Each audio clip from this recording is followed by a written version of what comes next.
Hello, hope you're doing well, and that you've been having a very merry October so far. Being that we are in the throes of the Halloween season, that means that it's time for one of my favourite annual traditions here on this channel, a monstrous musical special. That said, this video is also sponsored, so before we dive in, I do want to give a really quick seasonal shout out to the folks over at Skillshare. Now, if you're looking to learn a thing or two about a thing or two, then Skillshare has got you covered. To put it simply, it's a learning platform with actual thousands of educational courses providing expert advice on pretty much any topic that you could think of, whether you're looking to pick up a new hobby or boost your career. While completing projects for your chosen courses, you can receive feedback from your peers and even stack lessons so that whether you want to speedrun or take it slow, you're able to learn entirely at your own pace. If you want to try it out for yourself, then you're in luck, because Skillshare are currently offering what could be quite literally their best deal ever at the moment, namely that the first 500 people to use the link down in this video's description will get a full 30 days for free, as well as 40% off of your first year of Skillshare membership. Oh, by the way, a slight topic jump here, but I also want to say a huge thank you once again to every single one of y'all who picked up a Leaf plushie from Makeship this month. I really tried to avoid going on about it too much while the campaign was running, because I felt like that might get kind of annoying, but seriously, the support that y'all show for any fun little merch type stuff like that really does go a hell of a long way towards me being able to carry on being creative and make stuff every day. So it is really, really appreciated. Thank you so very much. Anyway, I think that's everything I needed to remember before getting started. So why don't we go ahead and get into it?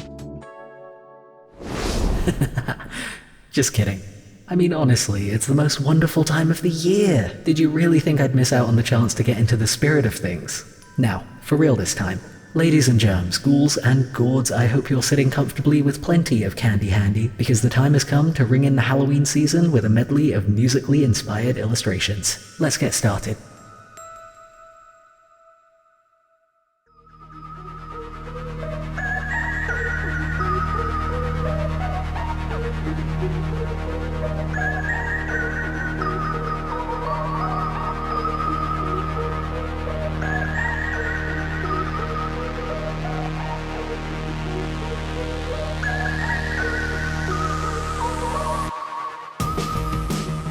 Alrighty, so right off the vampire bat here, I feel like I should mention that for this year's Halloween celebrations, I am actually going to be making a slight departure from the norm when it comes to how I usually go about drawing inspiration for these videos. Although I will still be abiding by some of my personal Halloween musical traditions in particular, so don't worry too much.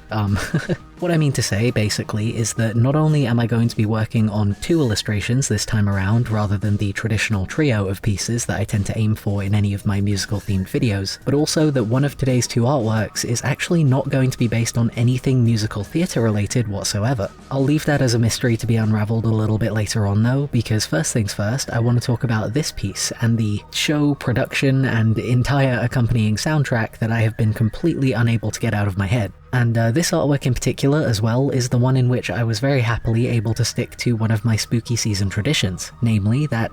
and if you'll have tuned into any of my musical theatre videos from previous Halloweens, then you'll already know this, but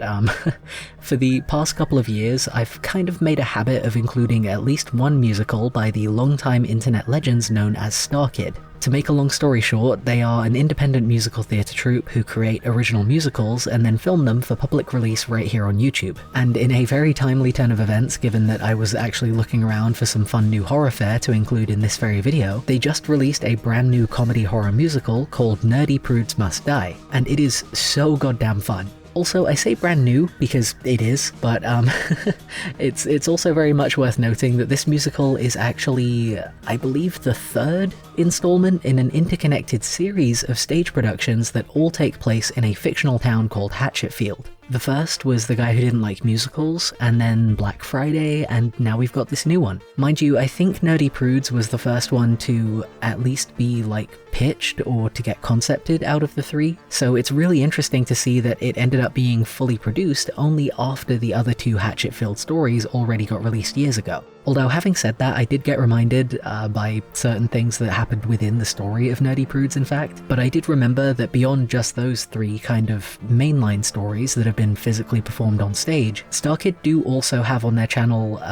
kind of like a web series called Nightmare Time that tells more terrifying tales from that same fictional town. And even to the best of my knowledge, I think extrapolates and like interweaves the plot of all of those main 3 productions by like following up on certain characters' narratives and doing little like side stories and that kind of thing. Evidently, I don't know a ton about that series, but I do really want to check it out when I get the time, because I feel like there might have been some minor references to it or details within Nerdy Prudes that I maybe just wasn't able to fully pick up on. But really, it's all of that, like the fact that this objectively tiny team of creatives has been able to put together what is essentially an entire interconnected musical universe across multiple shows and productions, is just so captivating. And innovative, honestly. Like, maybe I'm just uninformed, but I can't think of a single other musical that has an onstage sequel that is entirely enjoyable as a show in its own right, let alone for that to happen twice, and for it to become like a trilogy with an episodic web series on the side. Like, just insane, unmatched behavior. We love to see it. Speaking of insane anyway, this show and its plot and its characters are all unhinged in the best way. I don't want to spoil anything too badly, but the plot of Nerdy Prudes Must Die is basically a ghost story about a jock who comes back from the dead to hunt down a bunch of nerds. And from the story itself, to the visual style, to the instrumentation of the music, it has a lot of like retro slasher movie energy to it. And the casting was so good. A bunch of my favorite Star Kids got to step up to the plate as the nerds, and then the fellow who plays the aforementioned ghoulish jock was, I believe, a total newcomer to Star Kid. And man, what a debut, because he honestly just absolutely crushed the role. Very much a character that you love to hate, because you could tell he was really having fun with it. Not to mention that Angela, who is one of my favorite cast members from Smosh, of all things, like that other long-standing YouTube channel, she was also in the show playing a role that I can only describe as an increasingly deranged character study of biblical proportions, let's put it that way. Besides the amazing casting anyway, Nerdy Prudes also had a really catchy soundtrack. Not all of the songs hit for me, I will admit, there were a couple of skips, but for the most part, pretty much everything just absolutely slapped. I could basically just list off the majority of the cast album here, but Literal Monster and The Summoning, that one was really fun, and also Hatchet Town, that had a really funny line in it near the beginning where one of the characters is like walking on as a news anchor and he's just like, I am Dan Reynolds, and like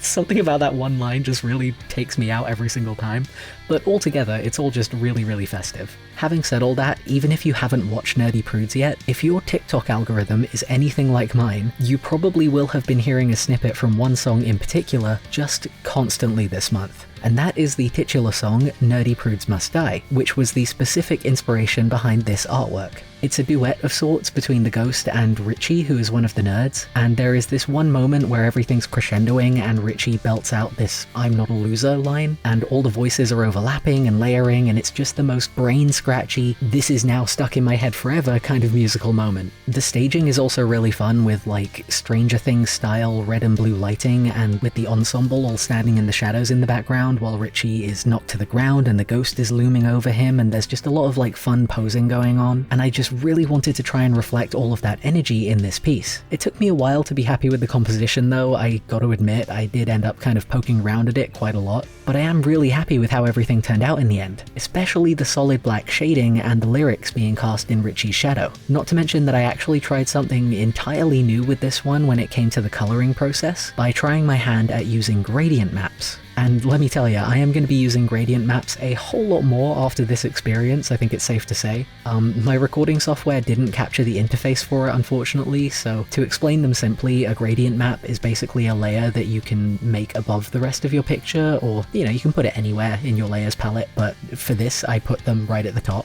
And basically a gradient map layer will apply certain attributes to every layer that is underneath it without actually affecting those layers themselves. Kind of like putting a clear colored plastic filter on top of a photograph. So with this one, it meant that I could draw and render everything in black and white first, and then by applying a gradient map over top, I was basically able to tell the program to turn any dark areas blue and light areas red, or whatever I might need them to be, and then that would be done automatically. It's super convenient, but the only problem is that I genuinely don't quite know how it's gonna look in the final edit of this video, because I did poke around at those gradient map settings quite a bit, and it's probably gonna end up all happening very, very quickly on screen right now, because I I have to speed up all of my drawing footage quite considerably when I edit these videos, so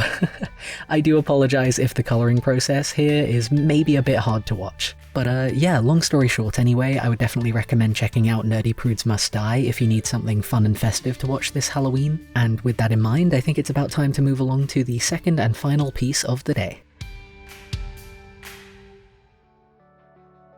Now, I know I gave you all fair warning earlier, but this next artwork is where I decided to go a little bit off the beaten track when it came to finding the inspiration for it. You see, the reason that I love musicals so much in the first place is because I love storytelling, and what is a musical soundtrack if not a narrative with a melody, right? But instead of a musical, or any kind of stage production for that matter, or even a concept album, this piece is just inspired by a standalone song from an ordinary album that is otherwise not particularly spooky whatsoever. Specifically, this drawing was based on the song 111 Winchester by a group called I the Mighty, and the long and short of why I wanted to make something based on it is because it is a long-time favourite song of mine that just takes such a chokehold over my creative brain every single time I listen to it. Specifically because it falls so uniquely and vividly into that same area of my mental Venn diagram as musicals do, and songs from musicals, anything with that kind of grandiose narrative kind of energy to them. Which is to say that it absolutely slaps, but also tells an entire story through the lyrics and leaves me imagining an entire movie in my brain every time I hear it.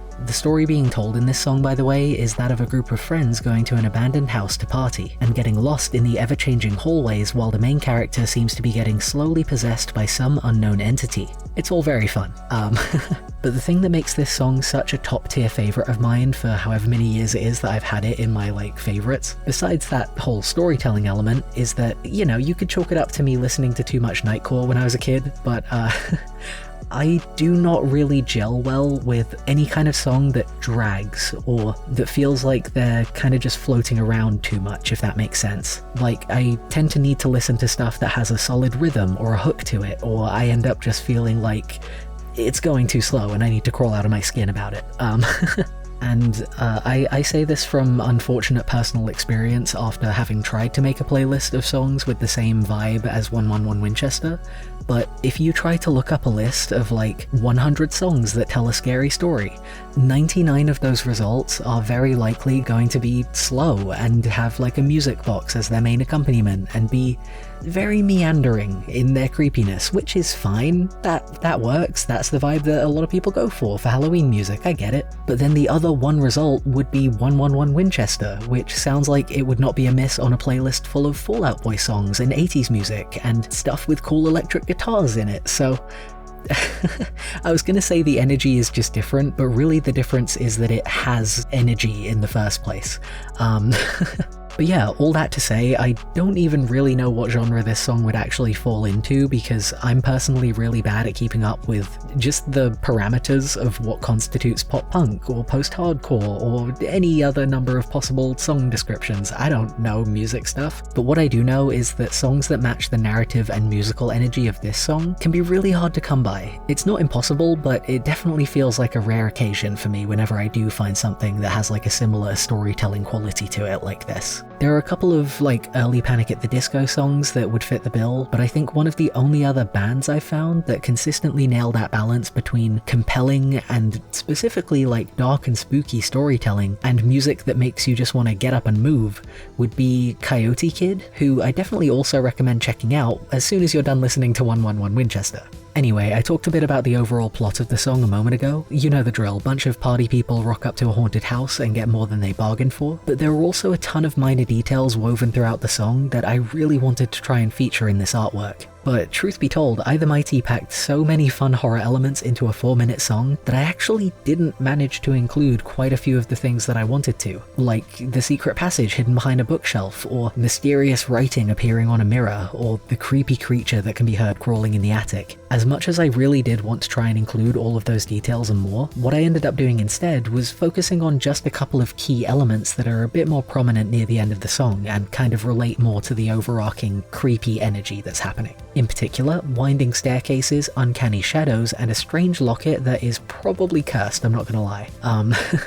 Overall, I just really wanted to try and capture the feeling of the song's protagonist sinking deeper and deeper into the corrupted clutches of this house, and I had a ton of fun coming up with this overlapping composition where he's holding a match aloft while whatever it is that's haunting the house compels him to set the whole thing ablaze. Much like with the last piece, I ended up using gradient maps to apply the colouring after I'd rendered the light and dark areas in black and white, combined with the use of a mask over the portion showing the character on the stairs so that I could give that section a separate contrasting colour scheme to the rest of the piece. I don't think I mentioned before now, but I also got really lost in the sauce when it came to inking this piece. I wanted to give it more of a horror look than my usual work, somewhere between Fabricant 100 and not quite Junji Ito, but you know, that kind of more creepy horror genre type manga that you see a lot of the time. So it really felt like I was able to cut loose and get a little bit more scratchy with my line work than usual, which was definitely a trust the process kind of experience, but I'm definitely happy with how it turned out, especially everything on the left-hand side. By the way, this is a complete tangent, but for the longest time I had always wondered what the title of this song might actually mean, and I could never figure it out. But I literally only realized this when I was watching some ghost hunting shows this week.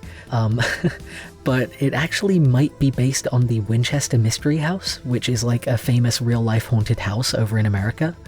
No idea if that is the case, or what the 111 would stand for if that is indeed the case, but that's my current working theory at least. Anyway, with that, I think it's about time for another year's musical showcase to draw to a close. Hopefully you've had a fun time branching out beyond the borders of Broadway with me this time around, and if you happen to have any other suggestions of your own for more spooky storytelling type songs that deserve a listen, whether they're from the stage or just from your Spotify recommended, then please do go ahead and share them down in the comments. For now though, thank you very much for stopping by. Please do keep on staying as safe, happy and healthy as you possibly can, and here's wishing all of you a very happy Halloween.